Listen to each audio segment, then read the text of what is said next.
Okay, hello guys, what's up? Sean here, and this is a little bit of a different video from me. This isn't really, I didn't want to make this video. It's not ready to be made. This isn't a video I planned to make.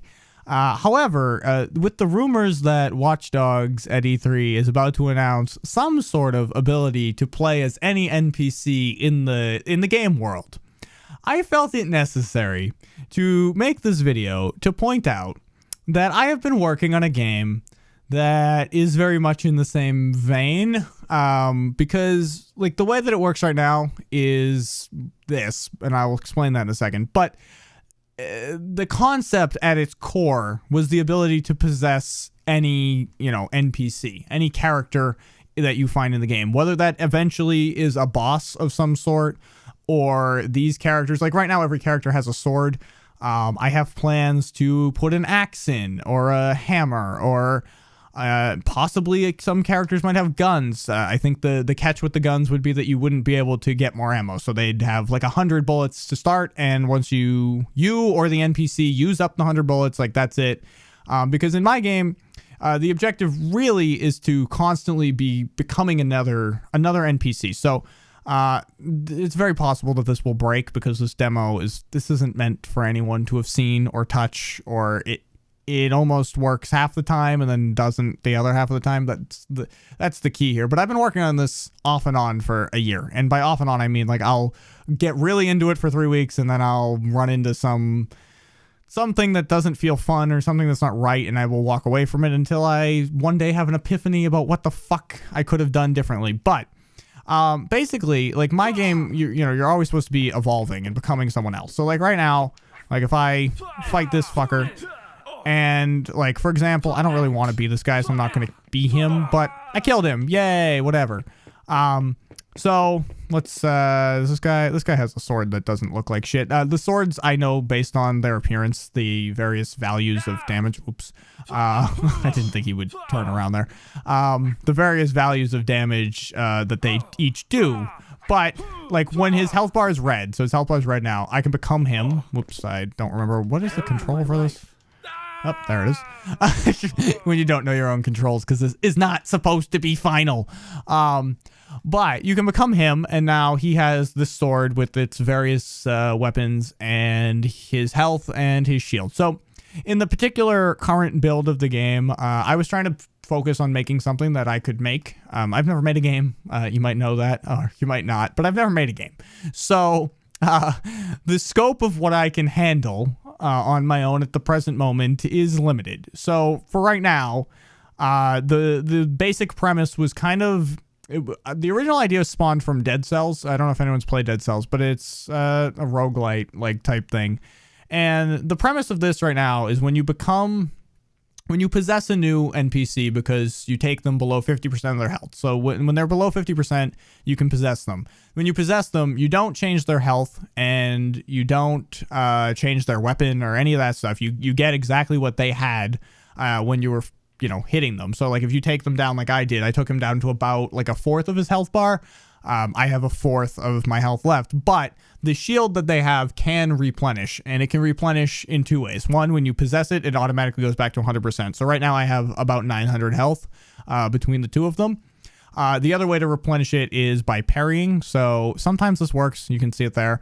If you parry, sometimes you get no color, which is a bug, but also worked. Sometimes, like again, there it is. There, though, you saw it in full. When you parry, you get 100% of the damage that you would have taken added back to your shield. So right now, the weapon that I have does anywhere between 100 and 200 damage, unless it crits. If it crits, then it can do 50% more damage, so it can actually exceed the 200. But if, say it did 200 damage, I would get 200 health back. The rest of the stuff in here are little gadgets of sorts right now. The various gadgets do various things.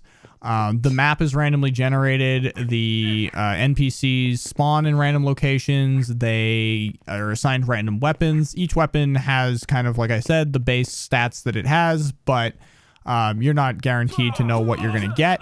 And actually, if you note where it says none there, right now there are tentatively special enchantments, I guess you would call them, or something like that. I think that's what I'm currently calling them, where on certain weapons, again, assigned randomly, there's no guarantee of the enchantment being, like, this hero sword could have had, and it's called hero sword because that's what the asset was called, so I just stuck with that naming convention for right now because it's not really important, but this hero sword could have been given an enchantment of sorts. For example, right now there's like a burn enchantment, which will set them on fire and deal damage over time for a couple seconds. There is kind of like a lifesteal enchantment that will help replenish your shield for damage dealt. There's an enchantment that allows them to ignore the shield, so like all the damage goes straight through to their actual base health and not, you know, affected by the shield. If I let this guy hit me, it might end up killing me, but you can see how you're burning and whatever. And it did kill me. But right now it's kind of it's a mix between a roguelite, a Dark Souls type thing, where you're constantly, you know, spawning into the game world and eventually you're getting random characters and random stuff and random assets, and you're trying to, like, there probably is going to be some sort of save system. That's why I said it's kind of Dark Souls-ish, but there's going to be some sort of system for that. And that's what I was making right now, because as a one-man team making their first game, it's easier to have a randomly generated experience than it is to have a handcrafted, like, multi-level 25-hour expedition with voice acting and cutscenes. That, like, I can't do that shit right now. Like, I don't have that ability at the moment, and I didn't want to show this because I don't know that it's a great idea, but the basis of the idea, like possessing all the NPCs, I think is an unexplored concept. However, Ubisoft has apparently usurped my concept and taken, I don't know if this concept exists. It probably does. Like, I mean, Kirby kind of like does it sort of when he swallows people. One thing that currently is unique to my rendition of this is that I want the game to be as customizable to your difficulty likes as possible. So this was inspired by Sekiro, however the fuck you were supposed to say the title of that game, because I have tried many times to get a firm answer on that, and everyone says it different. So I don't know how to say it, but it was inspired by the conversation of, is that game too difficult? And as someone who went into it thinking it probably would be, because I don't like Dark Souls and I don't like Bloodborne, I did finish that game, so there you go. But I wanted you to be able to customize it. So right now, I just called them level 1 and level 2 enemies. Level 1 enemies are the ones we were fighting. They have 600 health, and then level 2, I think, have 800. I don't know. The health has changed so many times through various builds. But, like, I could set this to 0 and, I don't know, 500. I don't know that it'll actually spawn 500. This may break the game. I could also disable those crit enhancements if I wanted to. What did that... Oh, what is happening?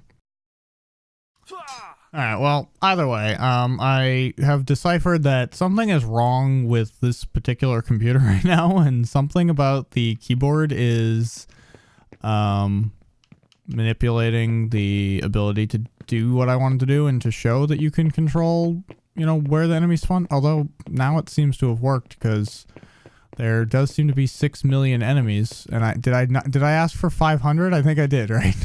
I think we got 500. Based on the frame rate, there does seem to be 500. Now, I don't know why none of them seem to be moving. We seem to have come into a save that doesn't work. But either way. Oh, yep, now it worked. See? 208 and 8. Let's change that to, I don't know. So it's a visual bug, I think. Because if I say 0 and then I say 200, enter, 0, enter, and I hit new game. Let's see. I think it worked. I think. Oh god. Oh, it definitely did a thing. Oh, it did. It didn't actually spawn any level 2s in here, but we definitely do have 208 level 1s.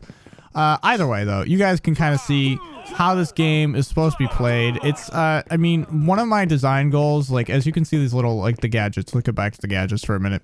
As you can see, the little gadgets, you just kind of run over and pick them up.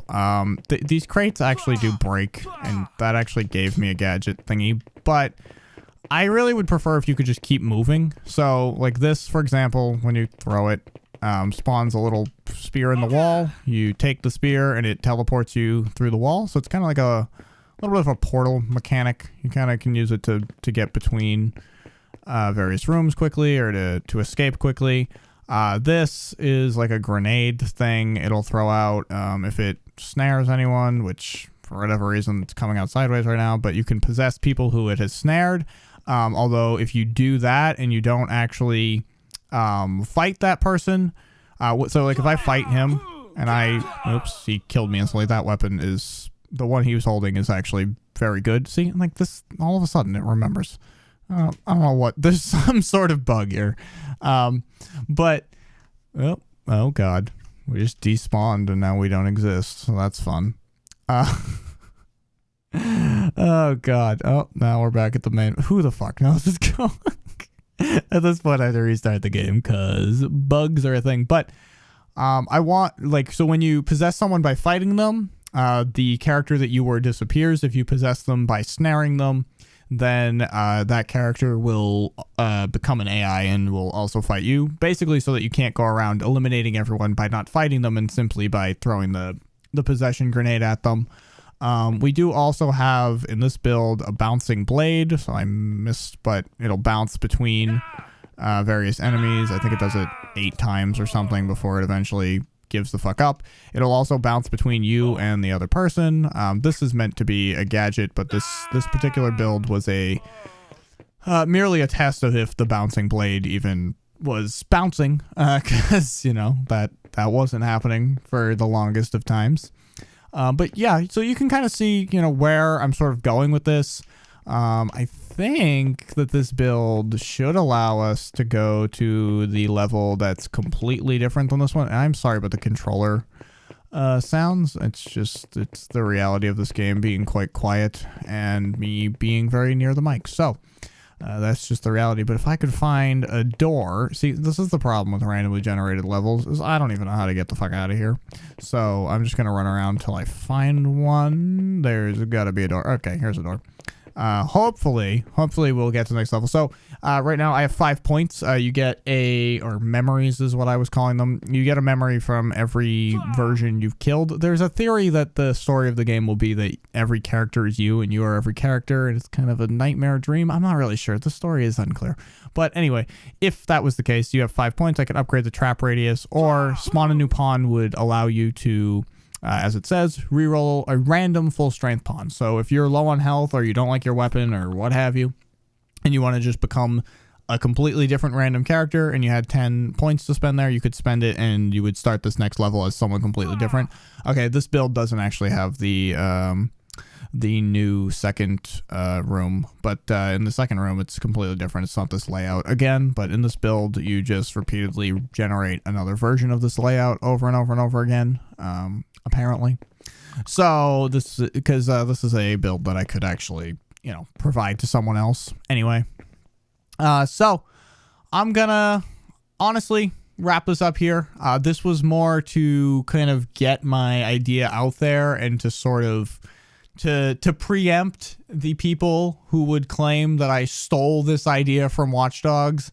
I had to get this out there before I could be accused of stealing it. You probably won't see any more of this for quite some time. If you ever see it again, there's a chance that it never becomes a thing. If you have any interest in this or any recommendations, or honestly, if you'd like to play it, I could potentially make this build or one of the other builds available. I don't see why not. I was prepping to do that and then decided it wasn't ready, or it wasn't far enough along that I wanted to show it, because I didn't want anyone to kind of make it before I could make it, because this is my first time trying to make anything, so I'm a little slow, but someone else with more experience might be able to whip this up in an afternoon. I don't know. So I didn't really want to show it, so I decided to hold off, but I could provide it to people if anyone was interested. I don't know if anyone will watch this. Again, this is mainly so I can document that I already made this shit. So anyways, guys, thank you so much for checking out tentatively titled Inhabit.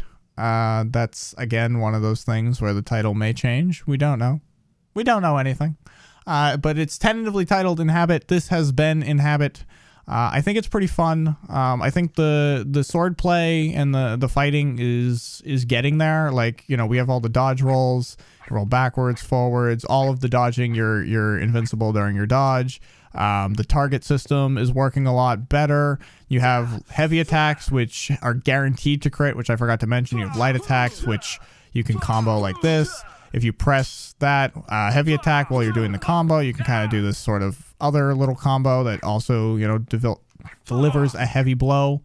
There's stuff here. Like I'm working on things. It's not terrible. It could be worse. I think so. Yeah, and you can sprint if you can get it to work. There you go. You can sprint, and so yeah, it's not terrible.